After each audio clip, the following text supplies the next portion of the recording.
جب کوئی حضور کا ہو جاتا ہے تو رب اس کو اپنا محبوب بنا لیتا ہے۔ تو حضور کی محبت خدا کی محبوبیت کا ذریعہ ہے، اس لیے ہمیں حضور کا پیار اپنی روحوں میں موجزن کرنا ہے، حضور کی محبت اپنی روحوں میں اتارنی ہے، اور محبت اپنے تمام تر تقاضوں کے ساتھ جب روح پذیر ہوگی تو پھر ہمارا انداز زندگی بھی سنور جائے گا، ہماری آخرت بھی سنور جائے گی۔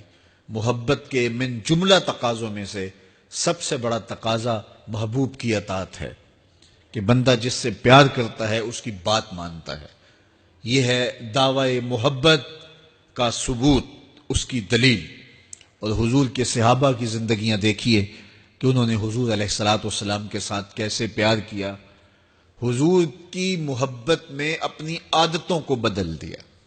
حالانکہ عادتیں نہیں بدلی جاتی، دو سکے بھائی ہوں، رشتہ کتنا گوڑا ہے، اور ایک گھر میں پرورش پائی ہے، ایک گود میں پلے ہیں، ایک باپ کے گہوارہ تربیت میں رہے ہیں، لیکن طبائع میں اختلاف یہ ایک فطری بات ہوتی ہے۔ ہمارے پاس لوگ آتے ہیں، دو سکے بھائی ہوتے ہیں، ایک کی طبیعت ادھر کو جا رہی ہوتی ہے، دوسرے کا مزاج ادھر کو جا رہا ہوتا ہے، ایک سخت نرم مزاج ہوتا ہے اور دوسرے کی آنکھوں سے انگارے پھوٹ رہے ہوتے ہیں، ایک معاف کر دینے والا ہوتا ہے، ایک سخت غصیلا ہوتا ہے، ایک کی طبیعت کے اندر تلخی کی چنگاریاں ہوتی ہیں اور ایک کی طبیعت کے اندر نرمی کے پھول ہوتے ہیں۔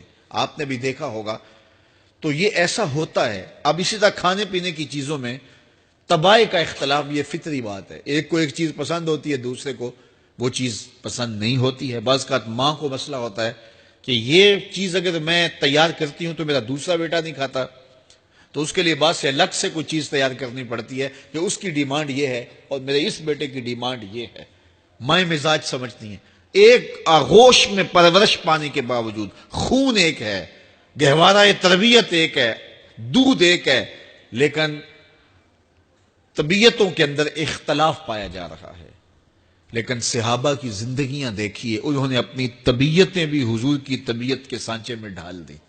حضرت انس بن مالک کو کسی نے دیکھا کہ وہ شوربے سے کدو کے ٹکڑے نکال نکال کے کھا رہے ہیں، تو کہا یہ کیا کر رہے ہو؟ کہا میں نے ایک دن حضور کو یوں کرتے ہوئے دیکھا تھا۔ تو طبائع کا اختلاف یہ ایک فطری اختلاف ہوتا ہے، لیکن صحابہ نے اس کو بھی چھوڑا اور حضور کی محبت کے سانچے میں ڈال دیا۔ پھر اس چیز کا انتظار نہیں کیا کہ حضور کا فرمان کیا ہے، حضور کی چاہت پہ اپنے مزاج کو بدلا۔ اللہ اکبر۔ حضور علیہ السلام مدینہ المنورہ کی گلی سے گزر رہے تھے، ایک گنبد نما مکان بن رہا تھا، اور ایسے مکان حضور کو پسند نہیں تھے۔ تو آقا کریم علیہ السلام نے پوچھا یہ مکان کس کا ہے؟ کہا فلاں انصاری کا ہے۔ حضور گزر گئے، چہرے پہ تھوڑے سے ناگواری آثار حویدہ ہوئے۔ کسی نے اس صحابی کو بتا دیا کہ حضور گزرے تھے، تیرے مکان کو دیکھا، شاید پسند نہیں آیا۔ 2-4 دن کے بعد حضور دوبارہ گزرے، دیکھا کہ وہاں ملبے کا ڈھیر پڑا ہوا تھا۔ فرمایا اس صحابی کو بلایا گیا، کہا میں پرسوں ترسوں گزرا تھا، تیرا مکان دیکھا تھا، یہ کیا ہوا؟ عرض کی میں نے گرا دیا ہے۔ فرمایا کیوں؟ عرض کی سنا تھا آپ کو پسند نہیں، سنا تھا آپ کو پسند نہیں۔ میں اور آپ دیکھیں ہمارا کیا کیا حضور کو پسند ہے، سر سے لے کر پاؤں تک، نجی زندگی سے لے کے سیاسی زندگی تک، اپنے امور ذات سے لے کر کے اپنی معاشرتی زندگی تک، ہمارا کیا کیا حضور کو پسند نہیں، اور ہر وہ چیز بدل دیں جو حضور کو پسند نہیں۔ محمد دی زیارت محمد دے رنگ وچ، اے ٹھگ بازیاں جانے پیارا محمد صلی اللہ علیہ وسلم۔ میرے شیخ کامل کا ایک شعر ہے، اور وہ شعر اتنا وزنی ہے کہ اگر میرے پاس جواہر لال موتی ہوں اور میں ایک پلڑے میں ڈال دوں اور ایک پلڑے میں یہ شعر رکھ دوں تو یہ شعر پھر بھی بھاری ہوگا۔ یاری لا تو پاک نبی سنگ، اے پر پوری یاری، پھر درود قبول ہے تیرا لکھ نہ لوں ایک واری۔